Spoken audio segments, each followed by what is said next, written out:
মাঝে মধ্যে বাচ্চাদেরকেও গুরুত্ব দিতে হয়। যদিও বা আমার মেঝো মেয়ে ত্রিধা অনেকটাই ছোট, কিন্তু সে খাওয়া দাওয়ার ব্যাপারে বেশ অনেকটা আবদার করা শিখে গিয়েছে।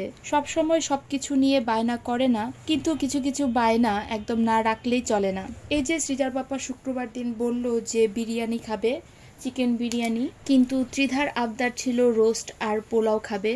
তো কি আর করা, তার পছন্দ অনুযায়ী রোস্ট আর পোলাও রান্নারই আয়োজন নিয়েছি শুক্রবার দিন। যদিও বা রোস্ট আর পোলাও এই দুইটা আইটেমই রান্না করব, কিন্তু এই দুইটা আইটেম রান্না করার জন্য প্রচুর পরিমাণে জিনিসপত্রের আয়োজন করে নিতে হয়। মূলত রোস্ট রান্নার জন্য অনেক কিছু লাগে, তাই প্রথমেই আমি মুরগিগুলোকে একটা একটা করে ভালো করে ধুয়ে নিয়েছি। মুরগি ভালো মতো না ধুলে আমার একদমই ভালো লাগে না। যে কোনো মাংস রান্নার সময় আমি একদম নিখুঁতভাবে মাংসটা পরিষ্কার করি, নাহলে খাওয়ার জন্য খুব একটা তৃপ্তি লাগে না আমার কাছে। তাই সবসময় নিজ হাতে মাংসটা ধুয়ে রান্নার চেষ্টা করি। এই তো এদিকে মুরগির মাংসটা ভালো করে ধুয়ে লবণ আর লেবু দিয়ে একটু মাখিয়ে রেখে দিলাম, আর এদিকে চালটা ধুয়ে নিচ্ছি। পোলাও রান্নার জন্য যেহেতু চালটা ধুচ্ছি, সেহেতু একটা টিপস শেয়ার করি। চালটা ধোয়ার সময় এমনভাবে ধুতে হবে একদম আলতো হাতে, আর জলটা যতক্ষণ না পর্যন্ত সাদা হয়ে আসে ততক্ষণ পর্যন্ত চালটা ভালো করে ধুতে হবে। আর চালের জলটা যদি এই যে এইভাবে ঠিক একটা গামলার মধ্যে একটা থাল দিয়ে ঝরিয়ে নেওয়া হয় জলটা, তাহলে চালটা কিন্তু একদম ঝরঝরে থাকে। এই চাল ধোয়ার টিপসটা আসলে আমার একজন বৌদির কাছ থেকে পাওয়া। যদিও বা সে আর এই পৃথিবীতে নেই, কিন্তু আমি তার কাছ থেকে বেশ কিছু কাজের ধরন শিখে নিয়েছিলাম। আসলে মানুষ না থাকলে কি হবে, তার যে অনুভূতি, ভালোবাসা, কাজের ধরন সবকিছুই কিন্তু থেকে যায় পৃথিবীতে। যাই হোক, কথা বলতে বলতে আমি এখানে মুরগির মাংসটা ভেজে নিলাম। রোস্ট রান্নার জন্য প্রথমে মুরগিগুলো ভেজে নিলাম। মুরগিটা একটু লাল লাল করে ভেজে নিয়েছি। আমি পুরোটা রান্নার ভিডিও, রোস্ট রান্নার ভিডিও কিন্তু আমি আমার আজকের এই ব্লগটাতে দেখাবো না, তা না হলে এই ব্লগটা অনেক বড় হয়ে যাবে। রোস্ট রান্না করতে কিন্তু অনেক কিছু লাগে, আর হাতের কাছে সবকিছু আয়োজন করে নিলে রান্না বান্না করতে খুব একটা বেশি সময় লাগে না। এই তো আমি কিন্তু মুরগি ভাজার তেলেই একে একে ফোড়ন দিয়ে দিলাম।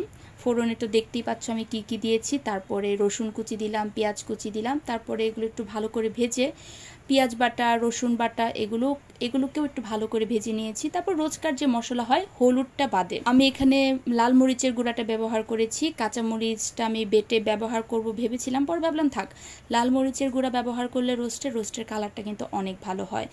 এবার যখন মশলাটা ভালো করে কষানো হয়ে গিয়েছে, আমি তাতে মাংসটাও দিয়ে দিয়েছি। মুরগির মাংসটা মানে ভেজে রাখা মুরগির মাংসগুলো দিলাম।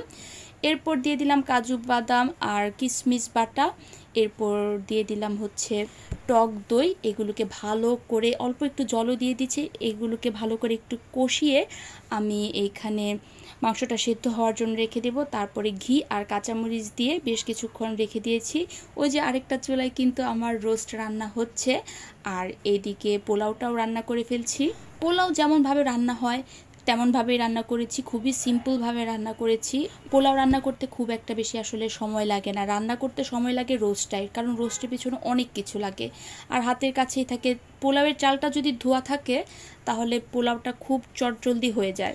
আসলে অনেক দিন ধরে আমি একেবারেই ডেইলি ব্লগ শেয়ার করতে পারছি না, সংসারের কাজ মনে হয় আরও বেশি বেড়ে গিয়েছে। তাই প্রতিদিন টুকটাক যা রান্না বান্না করি সেগুলোই আস্তে ধীরে করে তোমাদের সাথে এডিট করে শেয়ার করি। আর এডিট করতে প্রচুর সময় লাগে, এত ধৈর্য আসলে আমার এখন আর কুলায় না। যখনই আমি কন্টেন্ট মনিটাইজেশনটা পেয়েছি তখন থেকে মনে হয় কাজের আগ্রহ কমে গিয়েছে। মানে ঘরের কাজের এত চাপ, মানে ফেসবুকের পেজটাতে যে একটু সময় দিব খুব একটা সময় দিতে পারি না। তো এই তো আমার কিন্তু মোটামুটি রান্না বান্না হয়ে গিয়েছে। এদিকে ত্রিধা বেশ কয়েকবার এসে জিজ্ঞাসা করেছে যে রান্না হলো কি না। তো আমার তো রান্না বান্না শেষ, পোলাও আর রোস্ট রান্না হয়ে গিয়েছে। আর এদিকে আমি একটু রায়তা করে নিচ্ছি। রায়তাটা আমি খুবই পছন্দ করি, বাচ্চারাও পছন্দ করে। রায়তাটা হলে মনে হয় আরেকটা আইটেম হলো খাওয়ার জন্য। একটু সালাদ না হলে রোস্ট পোলাওয়ের সাথে আসলে ভালো লাগে না। তো এখন আমি বাচ্চাদেরকে খাবার দিয়ে দিব। আমার সালাদ মাখাও হয়ে গিয়েছে। তো এবার আমাকে বলে ফেলো তো আমার এই ভিডিওটা কারা কোন জায়গা থেকে দেখছো, আর ময়মনসিংহ থেকে কারা দেখছো, তারা কিন্তু অবশ্যই আমাকে কমেন্ট বক্সে জানাবে। আর ভিডিওটা ভালো লাগলে কিন্তু অবশ্যই লাইক আর কমেন্ট করবে। তোমরা লাইক কমেন্ট করতে খুবই কিপটামি করো, আর পেজটাকে ফলো করে দিতে কিন্তু একদমই ভুলবে না। এই তো সুন্দর করে আমি বাচ্চাদেরকে খাবার দিয়ে দিচ্ছি। এখন আমি যে প্লেটটা বাড়ছি এটা হচ্ছে আমার সৃজার, আমার বড় মেয়ে সৃজার। এই তো আমার কিন্তু রান্না বান্না শেষ। তো আজকের এই ভিডিওটা কিন্তু আমার এই পর্যন্তই। অনেক দিন পরে আজকে তোমাদের সাথে একটা ছোট্ট ডেইলি ব্লগ শেয়ার করলাম। তো আজকে ভিডিওটা এই পর্যন্তই। So tata.